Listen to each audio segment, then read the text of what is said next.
नमस्कार, मैं हूं पूर्वा राजपूत और आप देख रहे हैं धमतरी का सबसे लोकप्रिय और प्रतिष्ठित न्यूज चैनल TNA। आइए जानते हैं क्या है हमारे धमतरी जिले से जुड़ी आज की ताजा तरीन खबरें। धमतरी जिले में 9 माओवादियों ने पुलिस के सामने आत्मसमर्पण कर दिया है। इन सभी नक्सलियों पर कुल 47 लाख रुपए का इनाम घोषित था। रायपुर रेंज में पुलिस महानिरीक्षक IG की मौजूदगी में नक्सलियों ने अपने हथियार सौंपे, जिसके बाद IG ने उन्हें मुख्य धारा में लौटने पर बधाई दी। यह आत्मसमर्पण शुक्रवार को धमतरी जिले के SP कार्यालय में हुआ। आत्मसमर्पण करने वालों में 2 पुरुष और 7 महिलाएं नक्सली भी शामिल हैं। पुलिस महानिरीक्षक अमरेश मिश्रा ने इस अवसर पर दावा किया कि अब रायपुर रेंज नक्सल मुक्त हो गया है। आत्मसमर्पण करने वाले माओवादी नगरी एरिया कमेटी, सीता नदी एरिया कमेटी, मैनपुर LGS और गोबरा LOS में सक्रिय थे। उन्होंने अपने साथ इंसास राइफल 2 नग, मैगजीन 3, राउंड 37, SLR राइफल 2 नग, मैगजीन 4, राउंड 18, कार्बाइन 1 नग, मैगजीन 2, राउंड 12, भरमार बंदूक 1 नग और एक रेडियो सेट, वॉकी टॉकी सहित दैनिक उपयोग की सामग्री भी सौंपी। IG अमरेश मिश्रा ने आत्मसमर्पण करने वाले नक्सलियों की पहचान बताई। इनमें ज्योति उर्फ जैनी उर्फ रेखा, DVCM सीता नदी एरिया कमेटी सचिव 8 लाख रुपए इनामी इंसास हथियार के साथ, उषा उर्फ बलम्मा, DVCM टेक्निकल 8 लाख रुपए इनामी इंसास हथियार के साथ, रामदास मरकाम उर्फ आयता उर्फ हिमांशु, पूर्व गोबरा LOS कमांडर, वर्तमान नगरी ACM 5 लाख इनामी SLR हथियार के साथ शामिल हैं। अन्य आत्मसमर्पण करने वालों में रोनी उर्फ उमा, सीता नदी एरिया कमेटी कमांडर 5 लाख इनामी कार्बाइन हथियार के साथ, निरंजन उर्फ पोदिया सीनापाली, SCM टेक्निकल 5 लाख रुपए इनामी SLR हथियार के साथ, सिंधु उर्फ सोमड़ी, ACM 5 लाख रुपए इनामी भरमार हथियार के साथ, रानी उर्फ Chiro, ACM Sinapali area committee, LGS 5 lakh इनामी, अमीला उर्फ सन्नी, ACM मैनपुर LGS 5 लाख रुपए इनामी और लक्ष्मी पुनेम उर्फ आरती उषा की बॉडीगार्ड 1 लाख रुपए इनामी शामिल है। कुल मिलाकर इन माओवादियों ने 5 स्वचालित हथियार और 1 भरमार बंदूक के साथ आत्मसमर्पण किया है।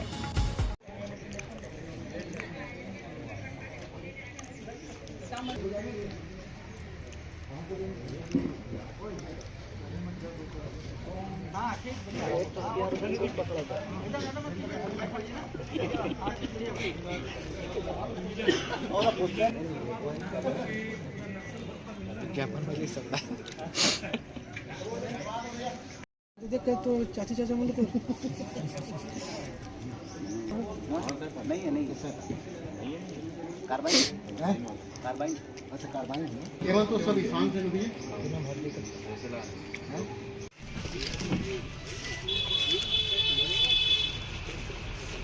आ जाओ।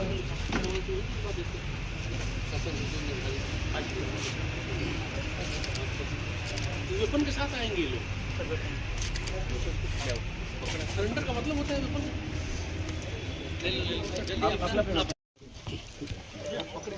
आप ही पकड़े, आप ही पकड़ के उधर ले जाएंगे। उधर देखिए, उधर देखिए, अब देखिए। ये सिंधु है सर। इस साइड देखिए, वेलकम सिंधु।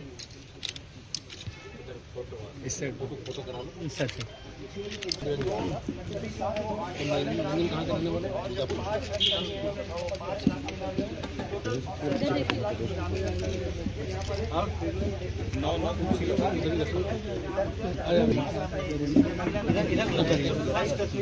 कहाँ के रहने वाले? सीधी तस्वीर है रायपुर रेंज के IG अमरेश मिश्रा सीधा उन्हें जो हथियार उधर देखिए, उधर देखिए। ये माना जाता है कि सीता नदी और मैनपुर में एक्टिव थे। रायपुर रेंज जब पूरी तरह से जो नक्सल मुक्त हो जाएगा कहीं ना कहीं यहाँ पर सफलता पुलिस को मिली है, नक्सल मुक्त हो जाएगा। रेंज के जो है IG अमरेश मिश्रा यहाँ पर पहुंचे हुए हैं और यहाँ पर लगातार जो है यहाँ पर जितने स्वागत है मुख्य धारा में आपका। पहली तस्वीर ये बच्ची आरती है सर, लड़की ने वो आरती 18 वर्ष की है। समर्पण करने वाले ज्योति उर्फ जैनी उर्फ रेखा उम्र 28 वर्ष, ग्राम पोद्दा कोरमा, थाना एवं जिला बीजापुर, वर्ष 2006 को नक्सल संगठन में शामिल होकर बीजापुर जिले में सक्रिय रही। वर्ष 2023 में धमतरी गरियाबंद नुआपाड़ा डिवीजन में सक्रिय रही। थाना बोरई में और थाना मेचका तथा गरियाबंद में 2 अपराध, कुल 7 नक्सल अपराध। उषा उर्फ बालम्मा, उम्र 45 वर्ष, ग्राम चंद्रावली, जिला मंथीराला, तेलंगाना, डीवीसी टेक्निकल विभाग छत्तीसगढ़ में भ्रमण कर माओवादी नक्सलियों के हथियारों की रिपेयरिंग करना। मैनपुर में भालूडी के एनकाउंटर में जिसमें प्रमोद मारा गया था में शामिल थी। वर्ष 2002 में नक्सल संगठन में शामिल होकर तेलंगाना में सक्रिय रही। 2015 में छत्तीसगढ़ के जिले धमतरी में सक्रिय रही। गरियाबंद में 2 नक्सल अपराध है। रामदास मरकाम उर्फ आयता उर्फ हिमांशु, उम्र 30 वर्ष, ग्राम मरकागुड़ा, थाना पामेड़, जिला बीजापुर, वर्ष 2011 को पामेड़ जिला बीजापुर में नक्सल संगठन में शामिल हुआ। 2013 में छत्तीसगढ़ के जिला धमतरी में सक्रिय रहा। थाना बोरई, थाना मेचका तथा गरियाबंद में 15 नक्सल अपराध, कुल 25 नक्सल अपराध। टोनी उर्फ उमा उर्फ चिन्नी हेमला, उम्र 25 वर्ष, ग्राम सायनार, थाना गंगालूर, जिला बीजापुर, वर्ष 2006 को जगरगुंडा, जिला सुकमा में नक्सल संगठन में शामिल। 2007 में छत्तीसगढ़ के जिला धमतरी में सक्रिय रहा। थाना खल्लारी तथा गरियाबंद में 14 अपराध, कुल 16 नक्सल अपराध। निरंजन उर्फ पोदिया, उम्र 25 वर्ष, ग्राम जगरगुंडा, जिला सुकमा, वर्ष 2017 को जगरगुंडा, जिला सुकमा में नक्सल संगठन में शामिल हुआ। 2018 से छत्तीसगढ़ के उड़ीसा राज्य एरिया कमेटी के डीजीएन में सक्रिय रहा। गरियाबंद में 2 नक्सल अपराध। सिंधु उर्फ सोमड़ी, उम्र 25 वर्ष, ग्राम गादगुड़ा, थाना पामेड़, जिला बीजापुर, वर्ष 2015 को पामेड़, जिला बीजापुर में नक्सल संगठन में शामिल हुआ। 2016 में छत्तीसगढ़ के उड़ीसा राज्य एरिया कमेटी के डीजीएन में सक्रिय रहा। नक्सल संगठन में हथियार रिपेयरिंग का काम करती थी। गरियाबंद में 1 नक्सल अपराध। रीना उर्फ चीरो, उम्र 25 वर्ष, ग्राम कावानार, थाना छोटे डोंगर, जिला नारायणपुर, वर्ष 2008 को छोटे डोंगर, जिला नारायणपुर में नक्सल संगठन में शामिल हुआ। 2009 से छत्तीसगढ़ के जिला धमतरी में सक्रिय रहा। थाना बोरई तथा गरियाबंद में 15 अपराध, कुल 16 नक्सल अपराध। अमीला उर्फ सन्नी, उम्र 25 वर्ष, ग्राम टेकलगुड़ा, थाना उसूर, जिला बीजापुर, वर्ष 2008 को उसूर, जिला बीजापुर में नक्सल संगठन में शामिल हुआ। 2013 में छत्तीसगढ़ के जिला धमतरी में सक्रिय रहा। थाना खल्लारी, गरियाबंद में 2 अपराध, कुल 3 नक्सल अपराध। लक्ष्मी पुनेम उर्फ आरती उषा, उम्र 18 वर्ष, ग्राम कोरासागुड़ा, थाना बासागुड़ा, जिला बीजापुर, वर्ष 2008 को उसूर, जिला बीजापुर में नक्सल संगठन में शामिल हुआ। 2013 में छत्तीसगढ़ के जिला धमतरी में सक्रिय रहा। गरियाबंद में 1 नक्सल अपराध है। तो धमतरी जिले के लिए आज एक ऐतिहासिक दिन है। इस मौके पर मेरे साथ मेरे उपस्थित सहयोगी अधिकारी सीआरपीएफ के डीआईजी साहब, सीओ साहिबान, पुलिस अधीक्षक धमतरी और धमतरी की पूरी टीम, मीडिया के दोस्तों और आज ही आते हुए हमारे महिला और पुरुष नक्सली साथीगण अब हमारे साथी हैं। मुझे बताते हुए खुशी हो रही है कि आज कुल 9 सक्रिय नक्सली सदस्यों ने, जो कुछ देर पहले तक सक्रिय थे, जो कानून और सिक्योरिटी फोर्सेस के विरोध में लड़ाई लड़ रहे थे, उन लोगों ने आत्मसमर्पण करने का निर्णय लिया है। वो सब हमारे दाहिने तरफ बैठे हैं। हम उनका स्वागत करते हैं अपने बीच मुख्य धारा में वापस लौटने के इस निर्णय का। 9 में से कुल 7 महिला और 2 पुरुष नक्सली हैं। इनके काडर रैंक की बात करें तो इसमें तो 2 डीवीसी, 6 एरिया कमेटी और 1 पार्टी मेंबर है। टोटल इनाम इनके ऊपर 47 लाख का है। 8 लाख के 2, बाकी 5 लाख के और 1 लाख।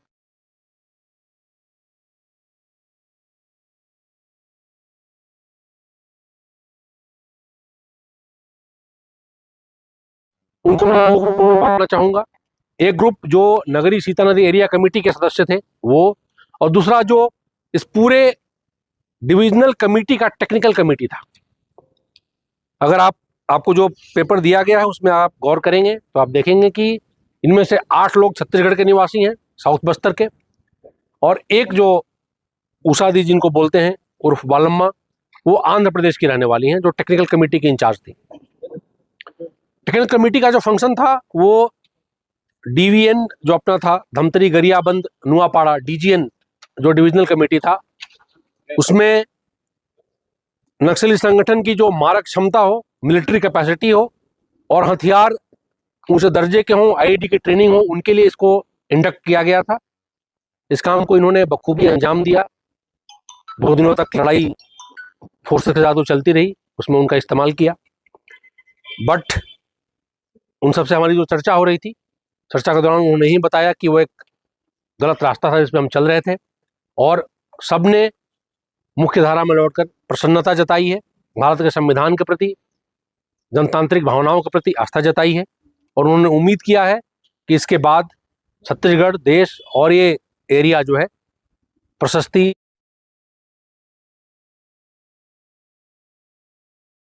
सास 2 SLR और 1 कार्बाइन, जो पुलिस के लूटे हुए सर्विस वेपन है वो आपके बाएं तरफ है, साथ ही साथ 1 भरमार, बाकी और कारतूस और रेडियो सेट्स, टेक्निकल गैजेट्स इत्यादि हैं शामिल यहाँ पे। मैं इस अवसर पर पुनः जिला पुलिस, के पुलिस अधीक्षक, इनके पूर्व के पुलिस अधीक्षक, केंद्रीय बल CRPF और वो सभी अधिकारी, जवान, मीडिया के साथी और यहाँ के नागरिक जिन्होंने वर्षों से इस भीषण समस्या से जूझने में अपनी अहम भूमिका निभाई है, उनको स्वागत करते हुए, उनका नमन करते हुए पुनः इस ऐतिहासिक अवसर पर आप सबको यहाँ उपस्थित होने के लिए धन्यवाद देता हूँ। क्या इस समर्पण से पूरे धमतरी जिला नक्सल मुक्त हो गया क्या? जी, तो डीवीएन की बात करें, हम डीजीएन की बात करें, धमतरी गरियाबंद नुआपाड़ा जो डिविजनल कमेटी था, उसके सारे सक्रिय सदस्य जितने भी थे या वहां पे आमद रफत करने वाले उड़ीसा स्टेट कमेटी या सेंट्रल कमेटी के जो मेंबर्स थे, जितने भी लिस्टेड थे, या तो वो मारे जा चुके हैं या उन्होंने आत्मसमर्पण कर दिया है। एक तरह से हम ये कह सकते हैं कि ये पूरे डीजीएन क्षेत्र में, जिसमें से धमतरी गरियाबंद रायपुर रेंज के 2 जिले हैं, साथ ही साथ उड़ीसा का नुआपाड़ा जिला है, वहां के लिस्टेड नक्सली सदस्य थे, वो आज की स्थिति में संगठन या जंगल में नहीं। सर, रायपुर संभाग में नक्सल मुक्त हो, ये मेरे स्तर का अनाउंसमेंट नहीं है। मैं इतना ही बोल सकता हूं कि रेंज में और नुआपाड़ा रेंज से जो सटा हुआ क्षेत्र है, वहां के सारे लिस्टेड जो नक्सली हैं, कार्यकर्ता से नेता तक, जो भी सीसीएम से लेकर नीचे तक, उनमें से कोई अभी सक्रिय नहीं है। सर, कितने लोग सक्रिय हैं सर? तो बता रहे हैं, संख्या रहेगी सर? करीब 100 थे। अगर हम सर अभी तक कितने देखें तो मारने जाने वालों की संख्या करीब, जो मुठभेड़ में जो नक्सली मारे गए हैं, 30 से ऊपर है, 32-33। पिछले 2 सालों की बात करें तो उसके पहले भी कुछ मारे गए थे। सरेंडर्स की बात करें तो भी करीब 50, जिसमें से 35 से 40 के बीच रायपुर रेंज के क्षेत्र में हुआ है, गरियाबंद और धमतरी में। कुछ सरेंडर्स रेंज के बाहर भी, क्योंकि वहां के मूल निवासी थे, बस्तर के विभिन्न जिलों के या उड़ीसा में, वहां भी कुछ सरेंडर्स हुए हैं। टोटल संख्या नापे तो वैसी है। कुछ ऐसे भी नक्सली सदस्य हैं जो मारे गए हैं, बट उनका शव हमें नहीं मिल पाया।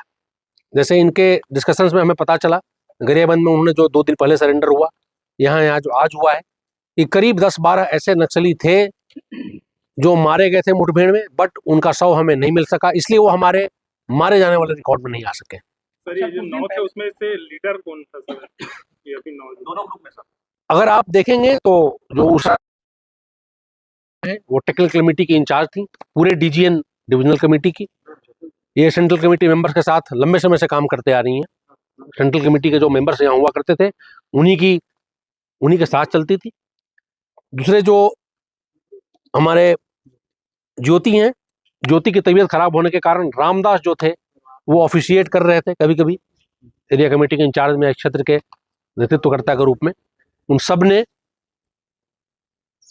आज ये निर्णय लिया, गरियाबंद में ही हाल में हुआ है, 2 दिन पहले सरेंडर हुआ है।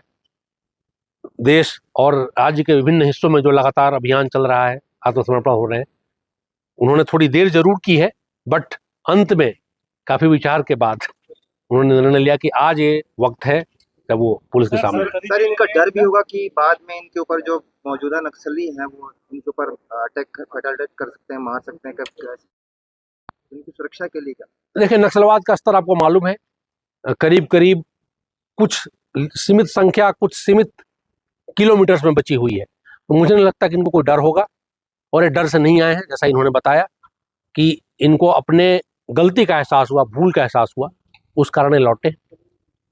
इनके सुरक्षा की, इनके रिहेबिलिटेशन की, स्वास्थ्य की, शिक्षा की पूरी जिम्मेदारी और स्किलिंग की, कौशल विकास की जिम्मेदारी शासन की है, जिसे हम लोग जिला प्रशासन और सबके सहयोग से काफी तेज गति से आगे बढ़ाएं। बचे हुए नक्सली भी सर 31 मार्च के पहले ही इस रेंज में तो नहीं है आप, बट हाँ, जैसा कि आपको डेडलाइन मालूम है, उसके खिलाफ अभियान जारी रहेगा।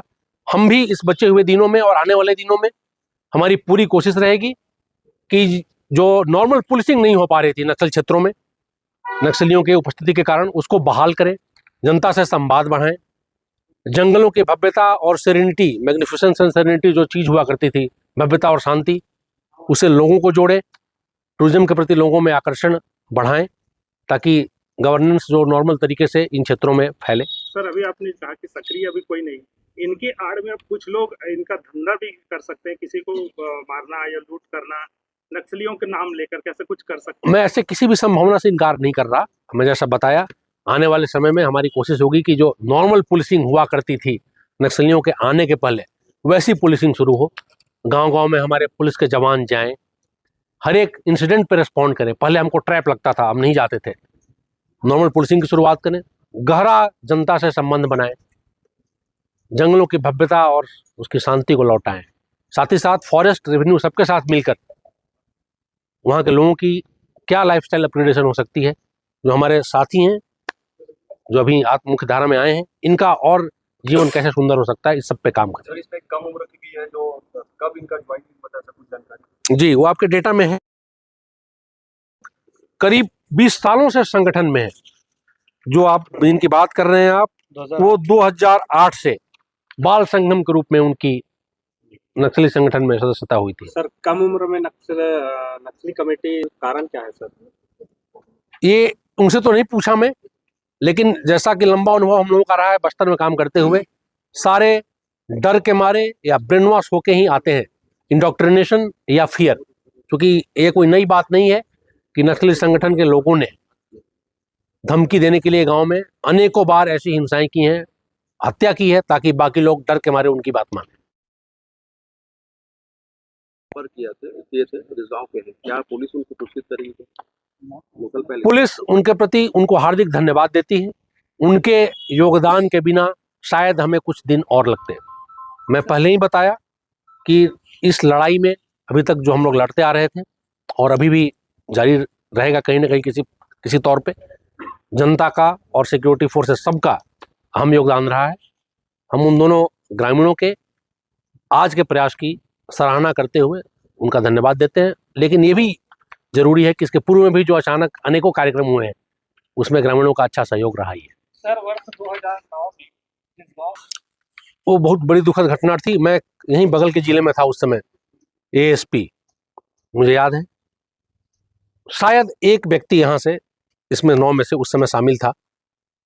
इसके बारे में पूछताछ अभी करेंगे, क्योंकि अभी कुछ चंद मिनट हुए हैं इनके आए हुए, तो ज़्यादा पूछताछ नहीं हो पाई है। बट एक ने उसके बारे में जानकारी बताई। वर्ष 2005 में सर ग्राम आम गांव में नक्सलियों की शुरुआत हुई थी। इस गांव है सियावत क्षेत्र। सर वहां तक अभी तक मतलब और कुछ ऐसा कुछ मूवमेंट आगे किस तरीके से सर? वो मुझे ज़्यादा ज्ञात नहीं है। आई एम सॉरी, मेरे नौकरी में आने के पहले की बात आप बता रहे हैं। हाँ हाँ, और वो इतना चर्चित भी नहीं रहा जैसे बस्तर की घटनाएं चर्चित रही कि हम लोगों को पढ़ाया जाए, हमको प्रशिक्षण दिया जाए उसके बारे में। बट हम लोग पता करेंगे उसके बारे में। हथियार जब्त हुए, हथियार जो मिला है सर, ये कहाँ के, कहाँ कब लूटे गए? 5 सर्विस वेपन से पुलिस के, इनका नंबर लेके हम लोग भेजेंगे आगे, ताकि पता चले किस घटना के थे। इनके हथियार के धारकों को नहीं मालूम था कि ये कहाँ से आया है, इनको तो सप्लाई किया गया है, तो पता करेंगे उसके बारे में। जिले में कौन कौन से नक्सली संगठन सक्रिय है? जिले की बात 2 एरिया कमेटी थी, नगरी और सीता नदी एरिया कमेटी। आप इसके स्ट्रक्चर को ऐसे समझें कि ये उड़ीसा स्टेट कमेटी का हिस्सा है। उड़ीसा स्टेट कमेटी में बहुत सारे डिविजन्स में से एक डीजीएन जो है, धमतरी गरियाबंद जिला था धमतरी हमारे भाषा में। यहाँ पे नक्सलियों के 2 एरिया कमेटी थी, उसके साथ साथ कुछ एलओएस एलजीएस भी पहले चला करते थे। तो सबने आज आत्मसमर्पण किया जितने बचे हुए थे। अभी हाल फिलहाल में तो नहीं, लगातार अभियान चल रहा था, कल तक अभियान चला है। धमतरी जिला बल और केंद्रीय बलों के संयुक्त अभियान कल तक चले, गरियाबंद साइड से भी, इस साइड से भी। तो ऐसी कोई योजना तो नहीं थी, ये लोग विचार कर रहे थे कौन सा सही दिन होगा, कौन सा सही समय होगा जब मीडिया के सामने और पुलिस के सामने आए। सर एक लीक से तो ये थी हमारे शहर और जिले से जुड़ी कुछ ताजा तरीन खबरें। आप इसी तरह से बने रहिए हमारे साथ डीएनए न्यूज पर। 5 साल बेमिसाल, आपकी आवाज हमारी पहचान, सच की ताकत, निष्पक्षता का वादा। डीएनए न्यूज के 5 साल का शानदार सफर, हर मुश्किल दौर में आपके साथ डीएनए न्यूज। 5 साल से आपकी आवाज, खबर जो मायने रखती है आपके लिए, वो दिखाता है डीएनए न्यूज।